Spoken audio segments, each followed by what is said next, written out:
Well, it is really an honor and a privilege to be here today. And I've met some of you, and I'm really glad to be here. And thanks to Joe Boy for inviting me.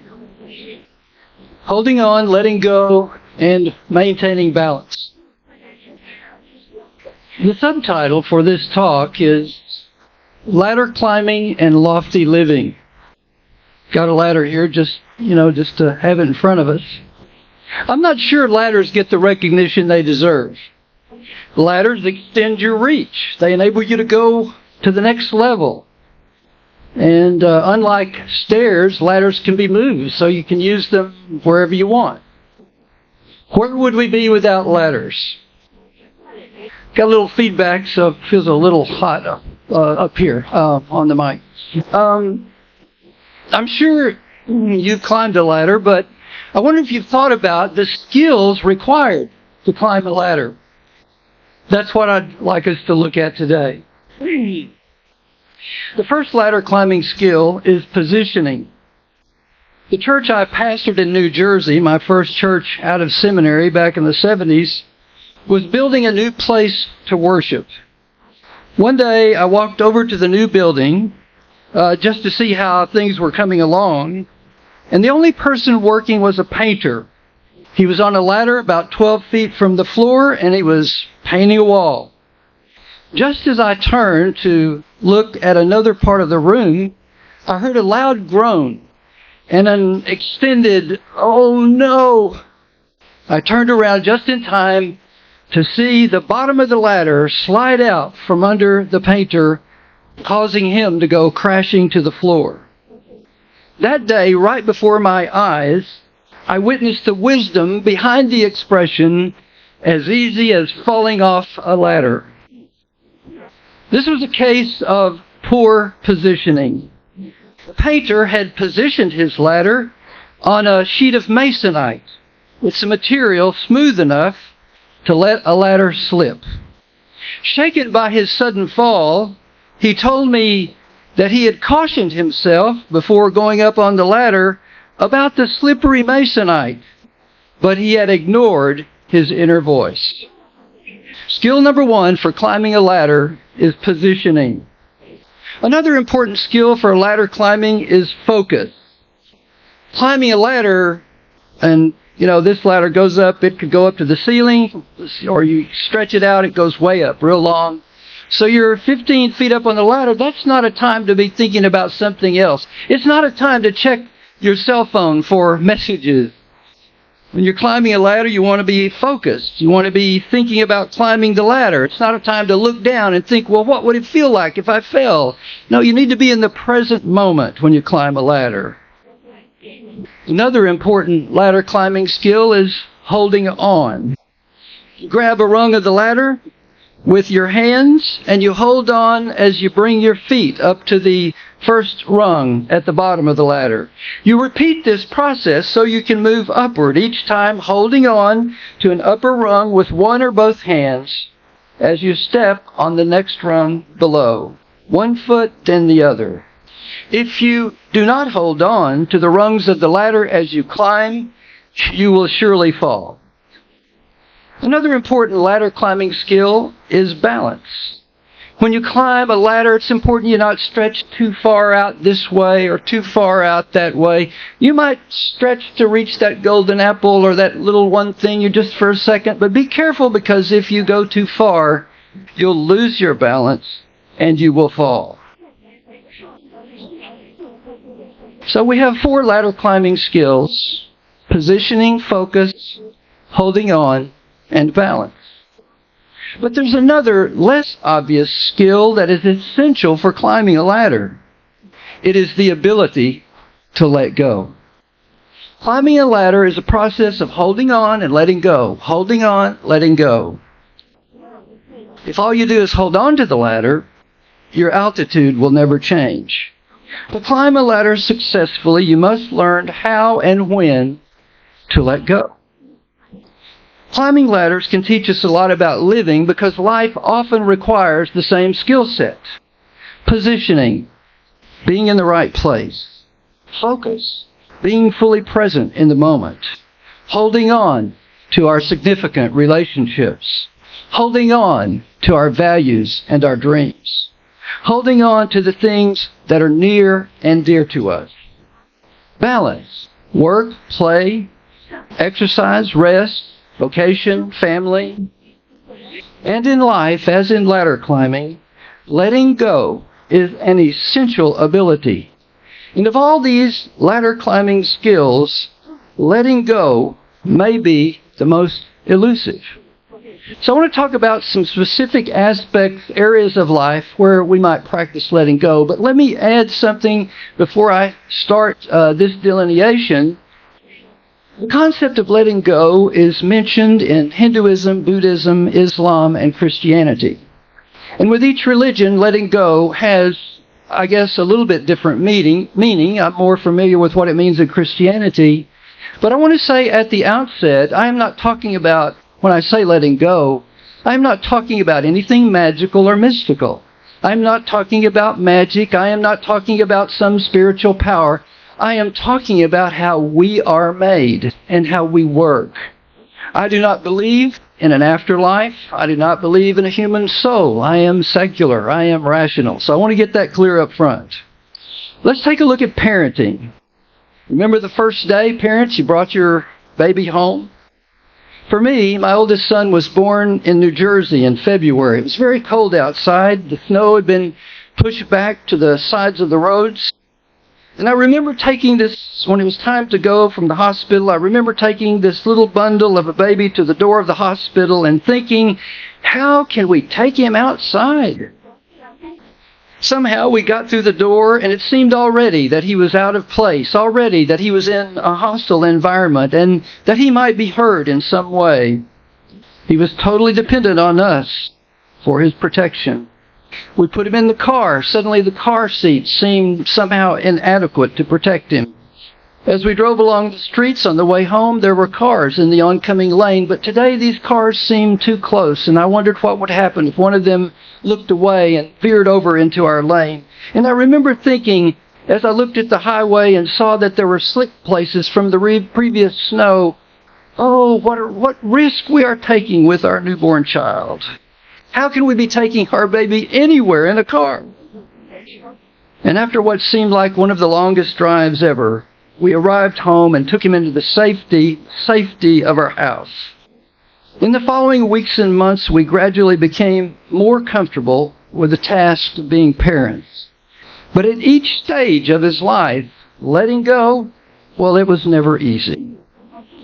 Do you understand the struggle I'm talking about? Anyone? I don't know. I don't think this is a cult limited to the culture I've grown up in. I don't think. You can tell me if it is, but one day you bite the bullet and you say, it's time for the baby to crawl. Soon your beloved child is crawling everywhere. And I don't know how kids do it, but you can have the cleanest house in the world and somehow that baby crawling around is going to find a piece of food that's been hiding somewhere for months. And where does it go? In their mouth. You try to get over there and stop it, too late. And then you think, well, I'm lucky it was food. It could have been something worse.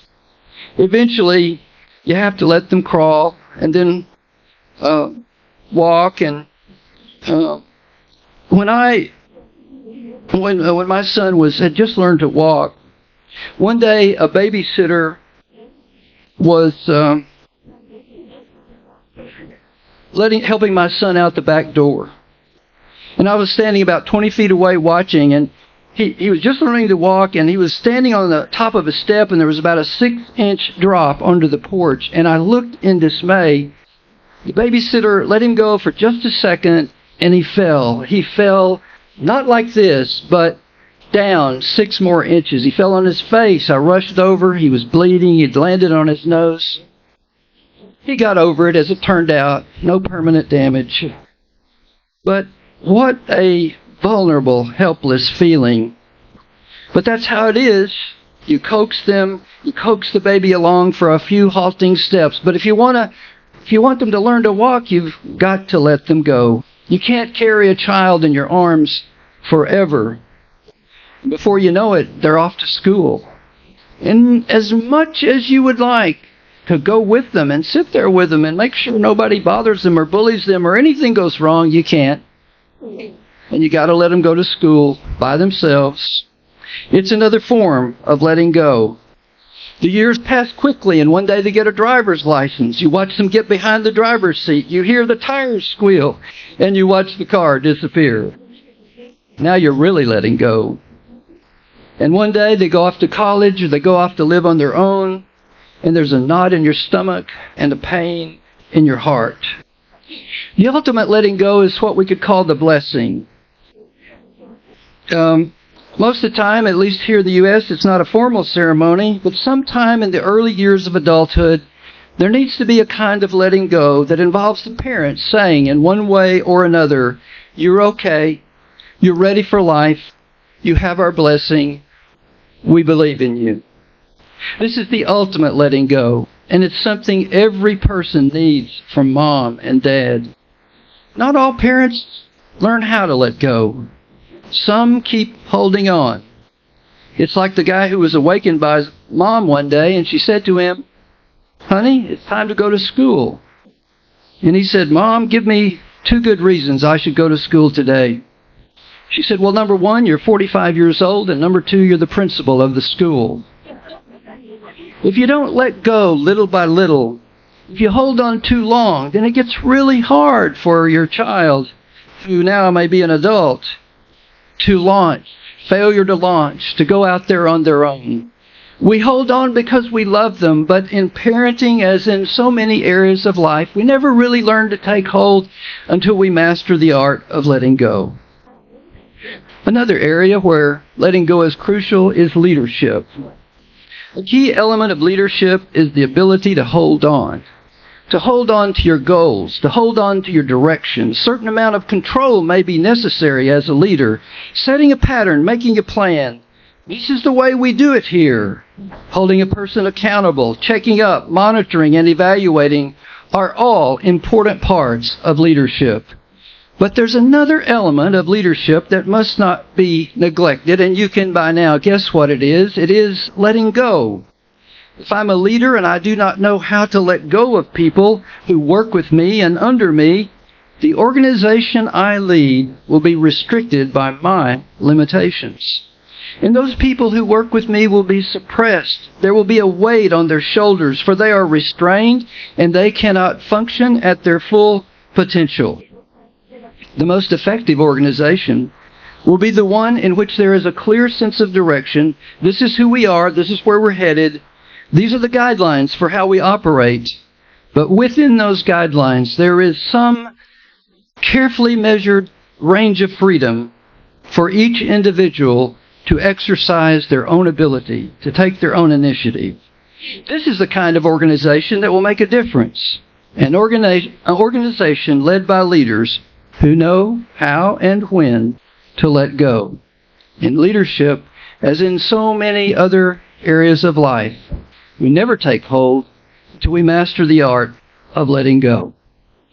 Letting go is also required when processing grief. We are made in such a way that when a loved one dies, or we lose a romantic relationship or a friendship or a job or a dream, we begin a process of grief, which is actually a healing process, but it doesn't feel like a healing process. It feels more like a sickness because it is painful and slow. In the case of the death of a loved one, the grief process is likely to take years. And there is an element of loss that may never go completely away. But if you work through your grief, in most cases, sooner or later, the pain begins to lessen. Like the waves of the ocean, the waves of hurt and loss gradually become less powerful, and the tide of pain rolls in less frequently. The pain gradually subsides if the grieving individual is able to let go one day at a time, one step at a time. But some people never get out of their grief. They hold on to it. They get stuck in it. A college student I knew went to spend the holiday with a friend and his family. When he arrived at the home of his friend, he found there was a room in the house that was like a museum. It was the room of a child. The furniture, toys, and clothes were all in place, And it appeared that one day everything in the room had been left exactly as it was. As you can guess, the family had lost a child by death, and they had created a shrine. And with the creation of that shrine, they set in motion a process of perpetual grief. I might have done the same thing. You might have done the same thing. Some people hold on after a major loss, a death, the end of a relationship, a forced termination, or some other hard-hitting, unexpected conclusion. I don't know all the reasons that individuals choose not to let go or seem unable to let go, and I have no desire to pass judgment on anyone. But I do know that when it comes to dealing with losses and processing the associated grief, you can never take hold. You can never move forward until you master the art of letting go. Letting go is also required when forgiving others. Have you ever known anyone who is so deeply hurt by another person that they responded with the defiant words, "I will never forgive"? Or maybe they make some effort and they say, "I'll forgive, but I'll never forget." Both of these statements can be signs of a self-destructive holding on. We could argue that some things may be done to us that are so destructive that we should not forgive or forget, because the perpetrator is not and will never be safe. In cases like these, we need protective boundaries, and we need to remember what happened so that our boundaries remain strong enough that this same person does us no additional harm. But more often than not, it is better to forgive, and if possible, to forget. It is fair to ask, how do I make myself forget something? Tell me to forget the number 5, and the more I try, the more I remember 5. The answer? We forget things by letting go, and by refocusing our thoughts on other things, better, positive things. Maybe you can never completely erase the memory of a past hurt, but you can force it deep into the recesses of your mind where it seldom is seen or heard. And you do that by changing your focus. I understand how tempting it can be to hold on to your hurts, to nurture them like cherished pets. The truth is that holding on to anger, bitterness, and pain, well, it can end up hurting you more than other people. When it comes to dealing with the pain dealt by others, you could say it now, couldn't you? We never take hold until we master the art of letting go. The following letter was found in a baking powder can wired to the handle of an old pump that offered the only hope of drinking water on a very long and seldom used trail across the desert. Here's what it said. This pump is all right as of June 1932. I put a new washer in it, and it ought to last 5 years. But the washer dries out, and the pump has to be primed. Under the white rock, I buried a bottle of water out of the sun and cork end up. There's enough water in the bottle to prime the pump, but not if you drink the water first. Pour about 1/4 of the water into the pump, and let it soak the leather. And then pour in the rest, medium fast, and pump like crazy. You'll get water. The well has never run dry. And when you get watered up, fill the bottle and put it back like you found it for the next fella. P.S. Don't go drinking the water first. Prime the pump, and you'll get all you want. Now, I don't know about you, but if I found that note in the can and the bottle of water, I would be tempted to go ahead and drink the water. Because how can I be sure the pump will work? How long ago was this note written? And how does the author of the note know that it's going to work this time? But this is a parable about letting go, isn't it? So often, by letting go of one thing, we gain something greater. This is true of forgiveness. And it's also true when it comes to letting go of our dreams. Sometimes we need to let go of our dreams. And I'm not referring to the dreams that happen when we sleep, But I'm referring to dreams of the future, the goals we set, the significant things we want to accomplish. If we seek a measure of greatness, we must learn to hold on to our dreams. Even when everything is against us, and every sign and every signal shouts, "Give up! Now is the time to quit!" When it comes to our dreams, we need to have our default self-talk to be, "Don't give up. Don't quit." But there are times when the greatest thing we can do is to let go of a dream. Maybe it's a temporary letting go that allows you to reflect and regroup. Or maybe it's a final letting go born of a new grasp of reality or a new realization of who you are and what you want. It's good to let go of a dream when you realize that it's not big enough.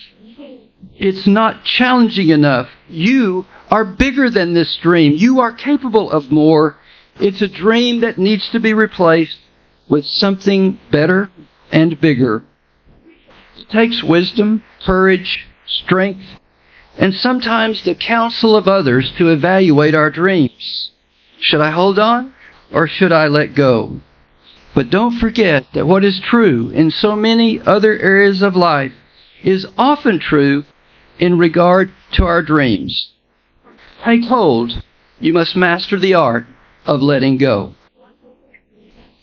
16 years ago, I engaged in the most challenging letting go experience of my life when I left my Christian faith. And it didn't feel like climbing a ladder. It felt like falling off a very high ladder. For decades, I'd climbed a spiritual ladder. I read the entire Bible and gave my life to Jesus when I was 9 years old. I felt a call to preach at the age of 16, and within months I was preaching on more Sundays than not in and around my hometown of Odessa, Texas. I earned a Bachelor of Arts in Bible at Wheaton College in Chicago, Billy Graham's alma mater. I earned a Master of Divinity and a Doctor of Ministry at the Southwestern Baptist Theological Seminary in Fort Worth, Texas. My first church was out of seminary was, as I mentioned earlier, in a New Jersey suburb of New York City. While there, I served as chairman of the executive board of the Baptist General Convention of New York for 2 years. My next pastorate was in a small town just outside of Phoenix, Arizona. And then from 1985 to 1996, I was the senior pastor of the Kingsland Baptist Church, about a 30-minute drive from where we sit today. This is the church I led to grow from 500 to 2,000 members. I started a support group ministry for adult children of dysfunctional families, and I wrote books to help other churches offer the same kinds of groups. These materials have now been used in 20,000 support groups across the U.S., in Peru, and in South Korea. I was a regular guest on the Chapel of the Air, an interdenominational Christian radio program, and for 2 separate years I wrote sample sermons for this radio program that were distributed and used by ministers of multiple denominations all across the U.S. in a 7-week program called the 50-Day Spiritual Adventure leading up to Easter Sunday. I was climbing a ladder. I wanted to be the best minister I could be. I wanted to help people. I wanted to reach and help as many people as possible. And I was practicing ladder climbing skills. My ladder was well positioned. I was focused as I climbed this ladder. I was holding on to my beliefs. I was teaching others to let go and grow, and I was trying to do the same myself. But things started to fall apart in 1996 when I was forced out of my role as senior pastor of my church in Katy. There were no ethical or moral issues involved, and I've got that in writing.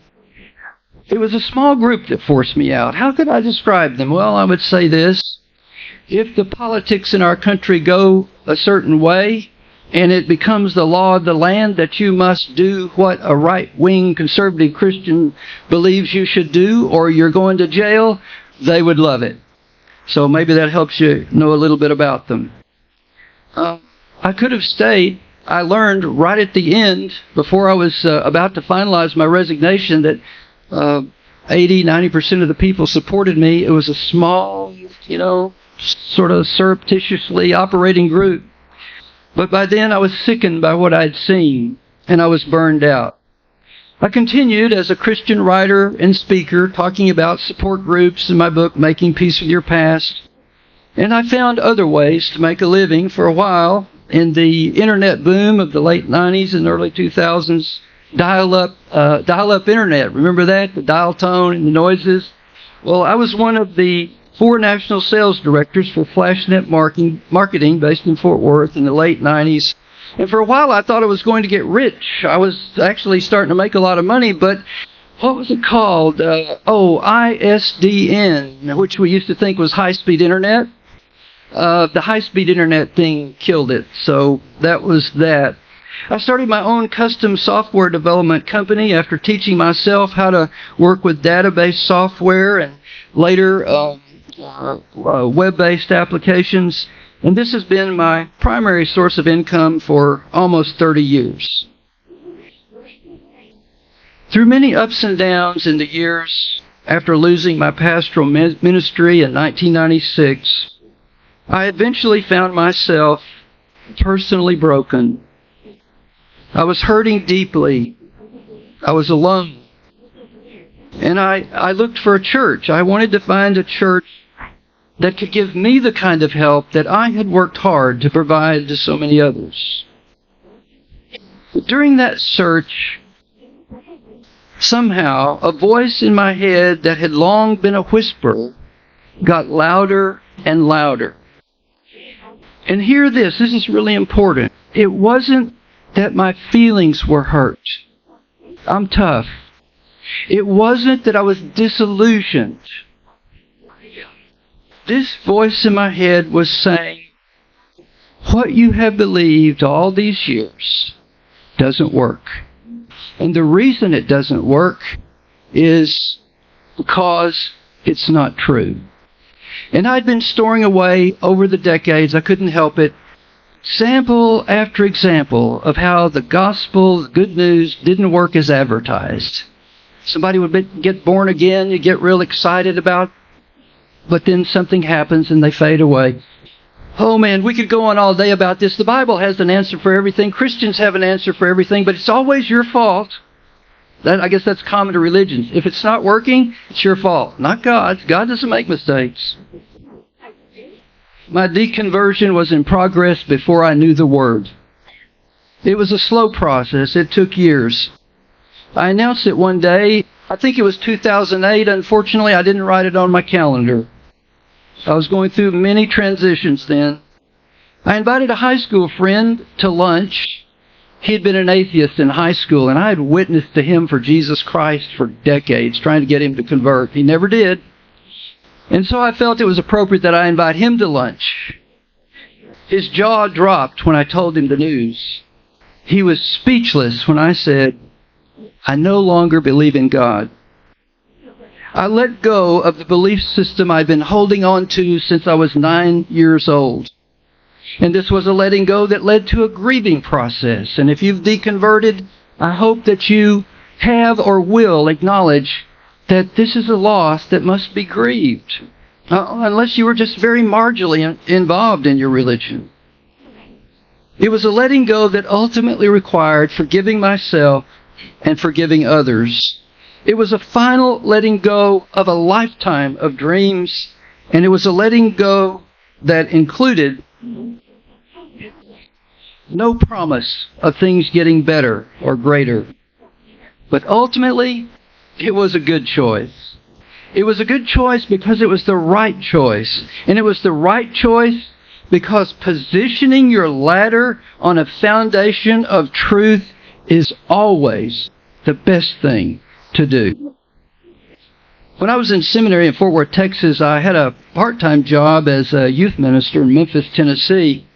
And this required me during school terms to fly or drive to Memphis from Fort Worth every other weekend. When making the trip by car, there was something I would see just about every time I made the trip, and it was memorable. I would see a semi-tractor trailer loaded with white chickens headed to the slaughterhouse. And I can say what color they were because there were wooden boxes with dowel sort of bars making the cages. So the chickens were and they were pressed in there so their feathers and wings would stick out of these. They were piled up about 10 feet high for the entire length of a semi-trailer. This was an interesting sight because it was accompanied by white chicken feathers strewn all along the shoulders of the interstate highway. And this was because the chickens were crammed into these open wooden cages and they were exposed to the wind caused by the speed of the tractor-trailer rig. But one day, I saw something I'd never seen before. Same truck, same boxes of chickens, but on this one chicken had escaped. And this chicken had moved up to the front of all the boxes, and he was holding on at the very front, and the wind was blowing his feathers back. He looked kind of like a big hood ornament. And later I thought, if that chicken understood where he was going, he'd be letting go, not holding on. And isn't that a picture of life in the fast lane? Whatever your fast lane might be. We hold on tight and we proclaim, you're not going to pry me loose. This is where I need to be. This is what I want. I am not letting go. But so often, if we could clearly see where we are really headed, we would be letting go instead of holding on. I was in the fast lane of religion. I thought I knew where I was going, and like that chicken on the road to the slaughterhouse, I held on tightly. But eventually I began to let go. Ironically, many of my dreams as a Christian leader have come true in a secular environment. The dream of working with a diverse group of people, ethnically diverse, and diverse in as many ways as possible. It's a reality now as I go to Houston Oasis, as I stand here with you today, more than I ever could make it be in the churches that I led. As a Christian and a minister, there was always the need to look and sound just a certain way. I was sincere. I wasn't pretending. I found some real honesty in the support group ministry I started. But there was always a need to be a little more, the carrot on the stick out in front of you, a little better. And there was always a fear of being too transparent, because if you got too honest, it could backfire on you. And that actually is kind of part of what happened to me in 1996.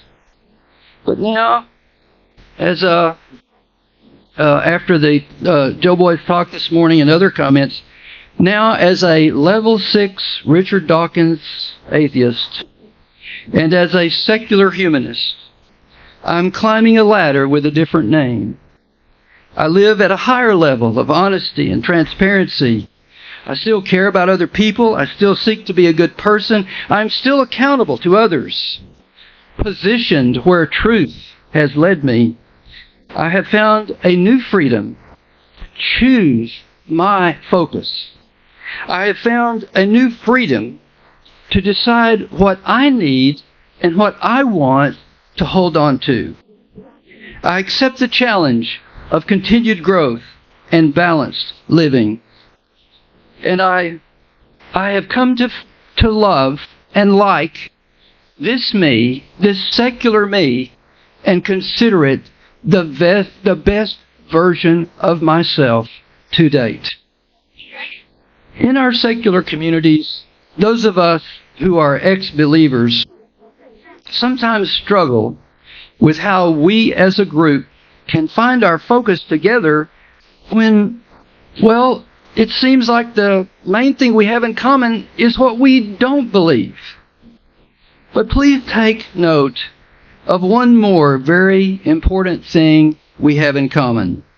We share a common experience of letting go of something so big that this walking away can only be described as life-altering. And joining with those who were never believers, we all share what it means to swim against the current of a powerful river. And there is a fellowship there that I think is powerful. Richard talked about it. We at Houston Oasis, and I think obviously it is something you experience and see here. I hope you'll remember this ladder and the skills required to climb it. Positioning, focus, holding on, balance, and letting go. And I hope you will remember this model as a tool for aiming and climbing high in all your endeavors. Thank you.